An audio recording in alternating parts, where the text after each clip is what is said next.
So Cardinals signing James Conner, formerly of the Pittsburgh Steelers. Initial thoughts, Joe, what are we feeling? How does this hurt, help? Chase Edmonds obviously leaves the Pittsburgh backfield completely wide open. I think we knew that going into free agency because they weren't going to re-sign James Conner. But looking at Arizona specifically, are you excited about Chase Edmonds? Do you think they're still going to invest in the draft, or are you excited about James Conner? What are you feeling, Joe? I think Edmonds is always kind of projected out to be a guy that was never going to be a true workhorse, right? So he's a guy that's going to get you value based on 10 to 15 touches. Now, if I have to compare this year to last year, because last year Edmonds proved that he was fantasy viable. He wasn't necessarily RB1, maybe not even an RB2, but he was a flex play, right? Yeah. So now you go into this year, Drake is gone, Conner in. I think Drake is better than Conner. So as far as Edmonds is concerned, it was an upgrade. Now that remains to be seen with how Arizona uses him, how Cliff Kingsbury uses him. But I think for his offense, with Kyler Murray being very mobile, with DeAndre Hopkins and now AJ Green and maybe Fitzgerald's back, they have and Christian Kirk too. They have so many weapons that they pass the ball so much that Conner seems like he may just end up being a goal line guy. Maybe you put him in on some first downs, but I think Edmonds is going to get the bulk of this. His value went up a little bit to me from last year, but definitely a little bit down had they went out and got a Brian Hill or some no-name guy instead of getting a James Conner. I'm glad that you mentioned James Conner getting goal line work. Last year alone, Kenyon Drake was the league leader in goal line attempts. I don't have that number off my head, but I know that he was the leader. He was also Justin's main man with Kenyon Drake now in, Las Vegas. How are you feeling? Are you any more confident in Chase Edmonds as opposed to James Conner? Or are you feeling the same way as Joe?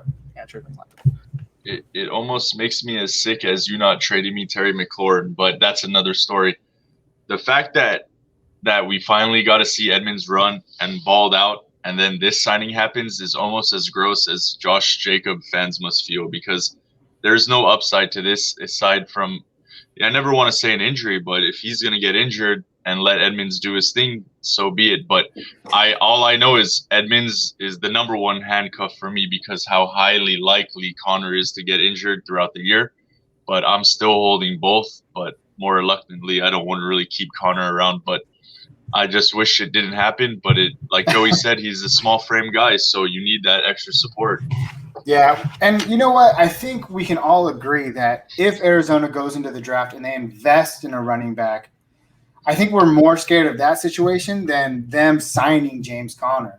So I'm not too worried about it. Also, James Conner comes with his injury history. That's something to note as well. He hasn't played a full season in, I think, 2-3 years.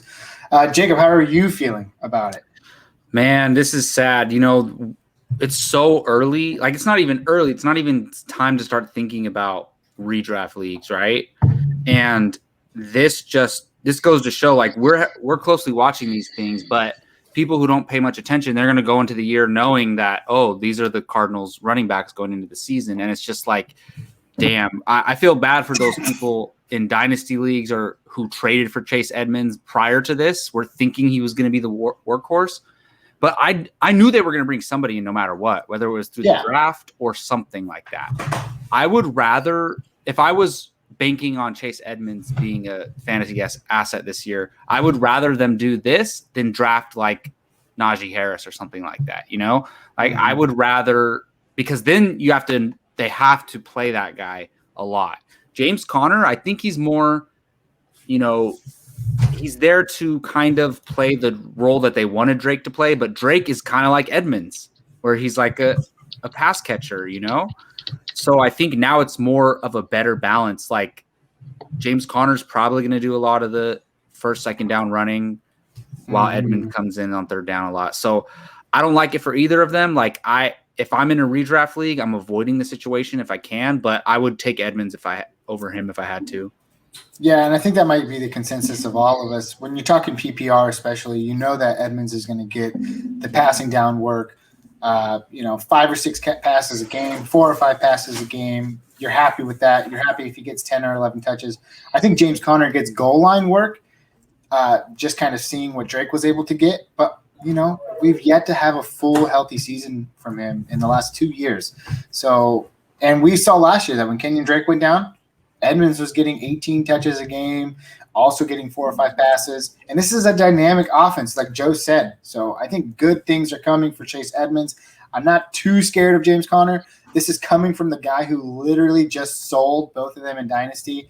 So not Real saying quick, I don't too. want any of them, but, it happens the way it happens. It's just the way the cookie crumbles.